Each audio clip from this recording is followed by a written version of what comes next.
In the gray stillness of dawn, the airfield at RAF Lakenheath hummed with tension. Pilots stood silent beside their Typhoon fighters, shadows lengthened by the morning light. Somewhere deep inside a reinforced hangar, nestled beneath layers of security clearances and concrete, a payload unlike any other was being prepared. The markings were unmistakable. American-made B-61-12 bombs, precision-guided tactical nuclear weapons, now in the final stages of deployment onto British aircraft. The message was clear. The United Kingdom was readying its fighter jets to carry nuclear bombs for the first time in decades. And behind this seismic decision was a single, chilling justification. We have to prepare for Russia. Squadron leader Alex Rennick had flown countless missions, but none like this. His orders were precise. Become NATO certified for nuclear delivery, rehearse strike scenarios, and be ready to respond within hours if called upon. A career pilot. He had grown up in a post-Cold War world where nuclear war was a memory, not a threat. But now, briefings were filled with hard talk of escalation ladders, tactical yields, and preemptive deterrence. For the first time in years, British command was prepared to fly into a scenario where a nuclear exchange wasn't just possible. It was being war-gamed. Across the English Channel, the Kremlin had changed its tone. Russia's repeated threats of nuclear use in Ukraine and simulated strikes on Warsaw and Berlin had shaken NATO's old assumptions. The 2022 invasion of Ukraine had reignited old fears, but by 2025, Moscow's posture had become more aggressive, more unpredictable. Western intelligence reports spoke of battlefield-ready nuclear warheads positioned in Kaliningrad. President Putin's rhetoric blurred the line between bluff and intent. In response, NATO's eastern members had demanded a stronger deterrent, not symbolic, but visible and operational. It was this climate that led Prime Minister Charlotte Harris to make the controversial decision. After intense consultations with Washington and internal debate within the UK's Ministry of Defense, Britain agreed to host and operate nuclear weapons under the NATO sharing agreement. The US would maintain ownership and ultimate control, but British aircraft and pilots would carry the bombs if needed. RAF Lakenheath, already home to US F-35 squadrons, was chosen as a central base for this renewed mission. Engineers expanded vault storage, and aircrews were quickly rotated into certification programs with U.S. instructors. Rennick's team was among the first. His co-pilot, Flight Lieutenant Rina Mahmood, represented the new face of Britain's Air Force. Young, driven, and uneasily aware of what they might be asked to do, she asked the question's most wooden voice. Will we actually use it? Could we pull the release switch if ordered? Rennick didn't answer. Not because he didn't know, but because the question had no good answer. Their training was rigorous, exhaustive. Simulated missions over the North Sea tested their timing, radar evasion, and coordination with AWACS and U.S. Command. Each time they practiced, the B-61 bomb was a dummy. But in every other way, the mission was real. They studied targets across Eastern Europe, learned the wind dispersal pattern from various yields, and understood the diplomatic implications of even a low-yield strike. Tactical nuclear bombs were not city destroyers. They were bunker busters, troop dispersers, bridge removers. And yet, they carried all the weight of Armageddon. Back in Westminster, the political fallout had already begun. Opposition, MPs accused the government of dragging the country into a dangerous game of brinksmanship. Protests erupted outside RAF bases. Civil society groups decried the quiet renuclearization of British skies. But support was just as loud. Military analysts and defense hawks praised the decision as overdue, a necessary move to match Russian aggression with credible deterrence. For them, weakness was no longer peacekeeping. It was provocation. The biggest question remained unanswered. Would Russia back down or double down? In Moscow, state media seized the moment. Talk shows broadcast maps of London within a 5-minute strike radius. Russian generals warned that placing U.S. nuclear bombs in British hands made the UK a primary target in any future conflict. Diplomats at the UN called it betrayal of past non-proliferation efforts. Behind closed door, however, Russian analysts understood the true meaning. NATO was rearming in a way that hadn't been seen in Europe since the 1980s. Back at Lakenheath, Rennick sat alone in the ready room, watching the weather roll in over the low hills. The storm in the distance mirrored the storm in his mind. He reviewed the checklist again, his fingers tracing over a familiar sequence. Fuel, avionics, payload. This time, the payload wasn't just metal and circuitry. It was political condensed into a warhead, a last resort, a first strike, a nightmare no one wanted to live through. He turned to Mahmoud as she walked in, helmet under one arm. She didn't speak. She didn't need to. The silence said everything. Today was another simulation, but each time they flew, it became a little more real. Rennick stood and followed her out to the jet, where ground crew moved with choreographed precision. As they climbed in, the sun broke briefly through the clouds, casting a thin golden light across the tarmac. It could have been any mission in any decade, but this one carried the weight of history. As their engines roared to life and the Typhoon began taxiing forward, a voice echoed in his headset. Control clearance for nuclear certification sortie, variant Charlie. It was just a phrase, just a drill, but across Europe, the air felt different. Something old had awakened, something cold, calculated, and very close to the surface. And for Squadron Leader Alex Rennick, that realization was heavier than any bomb. In the weeks that followed the nuclear certification flights, a tension gripped the airbase. Not the frantic kind that precedes a mission, but a colder, quieter weight. The kind that settles in when everyone knows the game has changed. Squadron Leader Alex Rennick now found himself not just a pilot, but a symbol. Every time he walked the tarmac, he felt the eyes of ground crews, foreign observers, even NATO liaisons track his steps. And with that came pressure, political, psychological, and deeply personal. Flight Lieutenant Rena, Mahmoud, grew more withdrawn with each sortie. The adrenaline that had once driven her now gave way to reflection. She spent long hours alone in the simulator bays, running strike patterns and variable contingencies, analyzing every possible failure scenario. On paper, the B-61-12 was a marvel. Precision guidance, variable yield, adaptable to strike both hardened and tactical targets. But none of that addressed the moral calculus she carried each time they simulated a release. The idea of vaporizing a Russian column, of reducing a bunker to dust, felt different when the coordinates weren't just theoretical. They were real locations, with real people, targets they might actually be ordered to hit. Their commanding officer, Wing Commander Helen Stroud, tried to keep the squadron grounded. She'd seen this before, the slow mental erosion that accompanied high-risk, high-stakes missions. In private, she confided her own doubts to Rennick. This isn't the Falklands, Alex. We're not fly with a safety net anymore. Every action is a message. Every sortie could be the last before the unthinkable.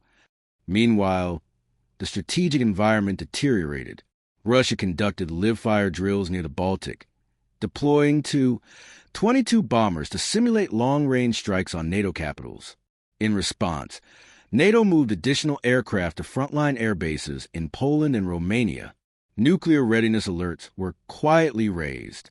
British media speculated on end-day scenarios while public anxiety grew. Polls revealed that over 60% of Britons opposed the reintroduction of tactical nukes on UK soil. Protests intensified outside Parliament. But inside the Ministry of Defense, planners doubled down. The logic was brutal but clear. Deterrence only works if the threat is both visible and believable. It was in this volatile context that Operation Crimson Tempest was devised, a full-force NATO readiness drill. It would simulate the first 48 hours of a nuclear exchange involving tactical weapons. British Typhoons, American F-35s, French Rafales, and German Tornadoes would all participate, each practicing synchronized low-altitude delivery patterns over designated corridors in the North Sea. It was meant to show unity and capability. But the unspoken goal was darker, to show Moscow just how prepared NATO truly was to use the weapons it had. When Rennick and Mahmoud received their mission packets, they barely reacted. The route was familiar, but this time their mock payload was set to simulate a live release over a fictional airfield in Belarus. Low yield, limited detonation, the papers said, but the consequences, had it been real, would have been catastrophic. Their briefing emphasized split-second decision-making, GPS lock, confirmation protocols, then immediate exit. They were told to treat it like the real thing. No breaks, no radio chatter, silence and focus. The morning of the exercise was unnaturally quiet.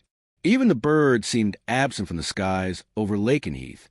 As Rennick climbed into his cockpit, he felt the usual pre-flight rituals blur into muscle memory. Mahmoud joined without a word. The moment the engines roared to life, the gravity of the mission took hold. This was no longer simulation. It was rehearsal for something that could actually happen. They took off in formation, flying low over the choppy waters of the North Sea. Airborne radar painted the skies ahead, filled with friendly signatures. AWACS aircraft called out simulated enemy locations, mimicking jamming and interception attempts. Rennick and Mahmoud flew flawlessly, each maneuver executed with practiced precision. When the moment came, the target was locked, the countdown initiated, and the dummy payload released with mechanical finality. But as they turned back toward British airspace, the comms crackled unexpectedly. A real Russian aircraft had entered the edge of NATO's aerial envelope, a Su-35 fighter skirting dangerously close to the operation zone. It wasn't a drill. Not anymore. Within seconds, the Typhoons received vector orders to intercept. Rennick and Mahmoud broke off in the main formation, their aircraft cutting low through heavy cloud banks. As they approached visual range, the Russian fighter mirrored their movements. A game of aerial chess began, each side posturing, testing, taunting. Missiles remained locked under wings, safeties engaged, but the tension was palpable. Mahmoud's voice came through, calm but clipped.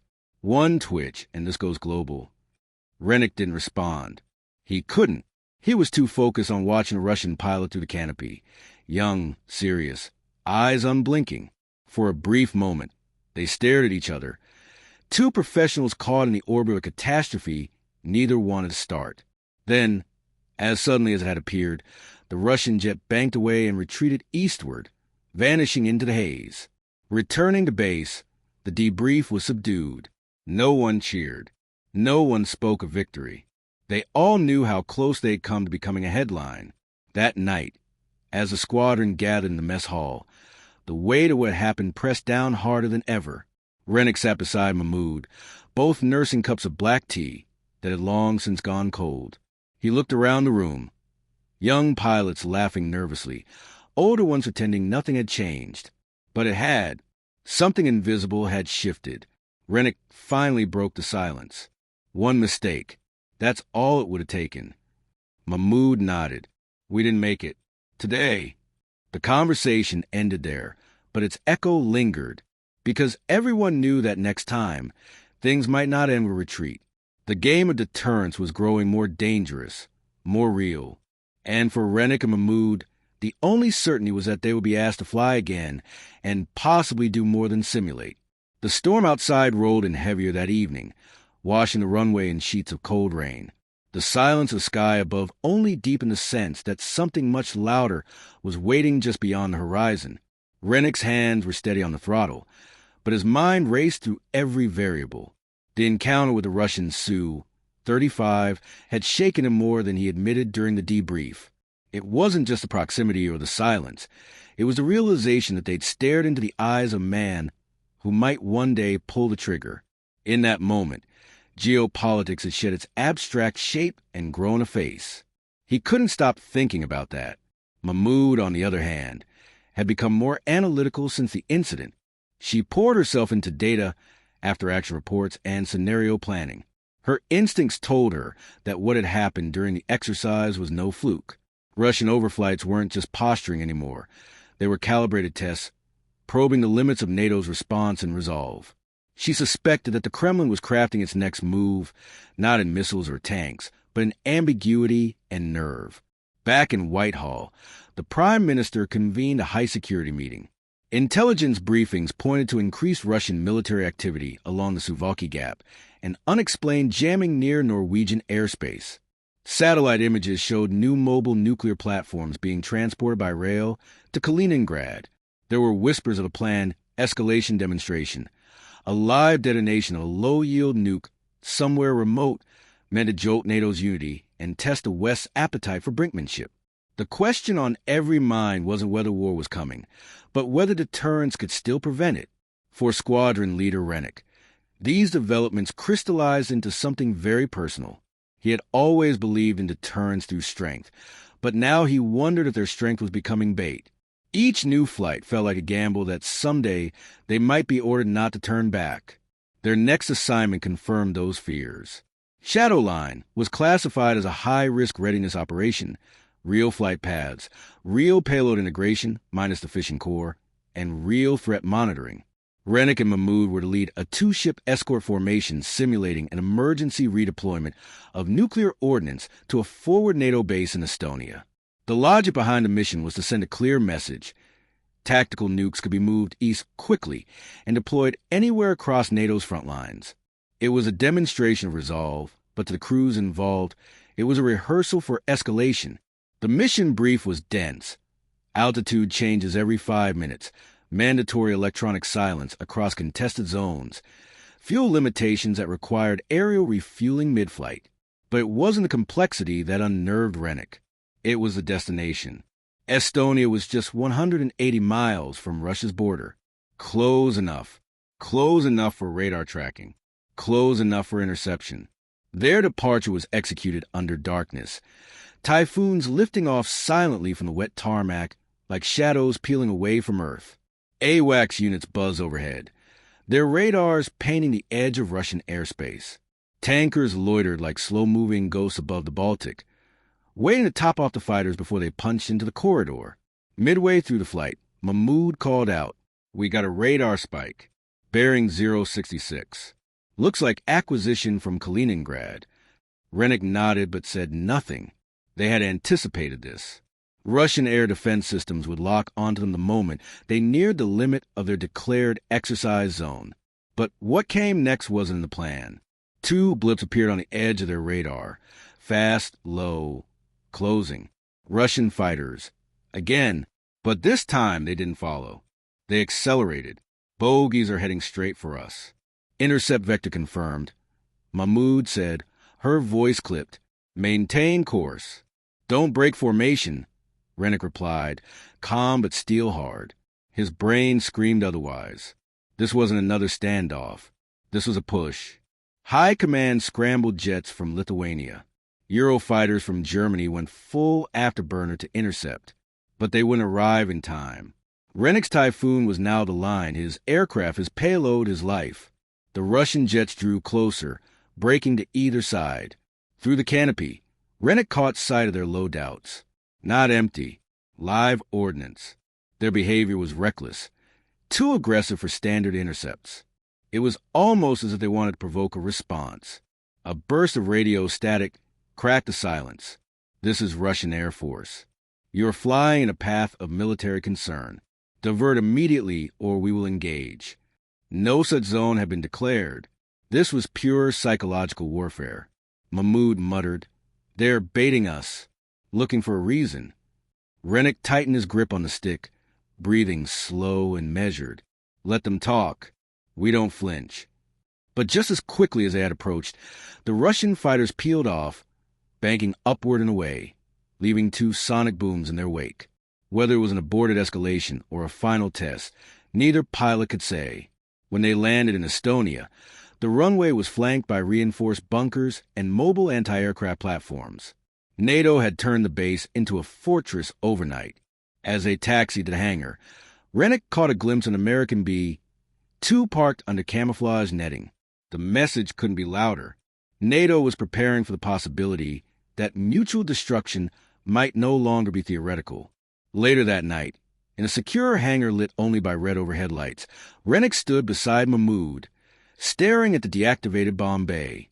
The silence stretched until she finally spoke. "They're not scared of us anymore." Rennick didn't answer. He wasn't sure he disagreed. The certainty of deterrence had once rested on a shared fear. But when fear faded, what remained? They were soldiers, yes, pilots, professionals. But they were also now part of fragile equilibrium, one in which a single maneuver, one miscalculation, could unravel decades of peace. As the base descended into quiet and the hangar doors rolled shut, Both of them knew the third act of this unfolding drama had already begun. At dawn, the clouds over RAF Lakenheath parted just enough to let streaks of pale sunlight wash across the concrete. Squadron leader Rennick sat alone inside the operations room, eyes fixed on a large digital display. Mahmoud stood behind him, arms crossed, reading the same string of red-letter updates rolling across the top. Russia had moved a battery of its Condor missiles closer to the Latvian border. NATO analysts were scrambling to determine whether the warheads were conventional or nuclear. Neither pilot said anything for several minutes. The silence wasn't uncomfortable. It was heavy, measured, full of weight that didn't need words to be felt. A low hum from the data servers filled the air like distant thunder. Rennick finally spoke. "So this is it. We're flying deterrence now, not diplomacy." Mahmoud gave a tight nod. "And we're the deterrent." By noon, the crews were briefed. For Typhoons, 2 carrying mock-up B-61 nuclear payloads. The weapons were inert but configured for full simulation. It wasn't just training anymore. It was message sending at Mach 1. NATO needed to show the Kremlin that any move toward tactical nuclear war will be matched, aircraft for aircraft, resolve for resolve. Mahmoud and Rennick were tapped to lead the flight, not just because of their skill, but because they'd been in that sky before, where Russian fighters loomed in silence, watching, waiting. The political class needed faces for the narrative. Strong ones, capable ones, symbols. Neither pilot liked that, but they didn't argue. The Typhoons rolled onto the runway in perfect sequence. Ground crews saluted, aware this mission mattered more than most. As they took off, climbing into the blue above East Anglia, Mahmoud's voice crackled into Rennick's headset. "Just like we practice. Keep your wing level." Rennick smiled faintly. "Wouldn't dream of drifting. You're my anchor." They leveled out at cruising altitude, heading northeast toward the NATO air corridor. Beneath them, Europe looked serene, forests, lakes, and cities unaware of the tension soaring overhead. But the sky, that high-altitude silence, carried the weight of confrontation. Midway through the flight, AWACS reported movement. 2 Russian Su-57 stealth fighters, 5th-generation interceptors, had taken off from a base in western Russia. Their vector put them on a direct intercept path. Scrambled Eurofighters from Poland were 5 minutes too far. Once again, Rennick and Mahmoud were the tip of the spear. Neither of them spoke, but they both felt it, the tension like a live wire in their helmets. There was no room for fear, only discipline. The Su-57s approached at speed, their radar signatures elusive but not invisible. NATO's E-3 tracked them just enough to update their heading. They weren't arming weapons. Not yet. Just tracking. Just watching. Mahmoud's voice was level. "We hold our course." Rennick replied with calm certainty. "Copy." Eyes forward. The Russian fighters moved into loose formation about a mile away. Close enough to see. Far enough to deny aggression. One of them tipped his wings. An old signal. A pilot-to-pilot gesture. "I see you. I know who you are. Let's not start this." Rennick tipped his wings in return.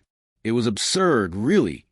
2 men acknowledging one another in the sky, while their nations rattled sabers below.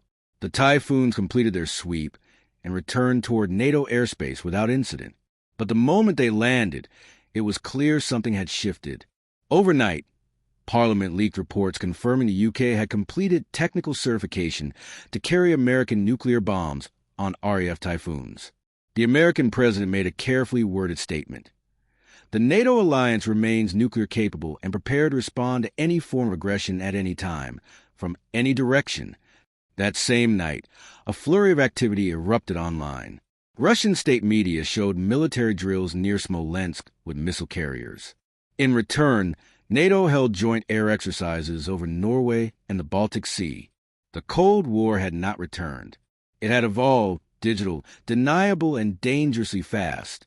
Rennick found himself sitting in the crew quarters long after midnight, alone, staring at the photo of a Typhoon taped inside his locker. It wasn't of his aircraft. It was of his father's, an old Tornado from the Gulf War. Below it, a handwritten note his father had left him on the day of his flight school graduation. "Fly strong. Fly smart. and never be the one who flinches first.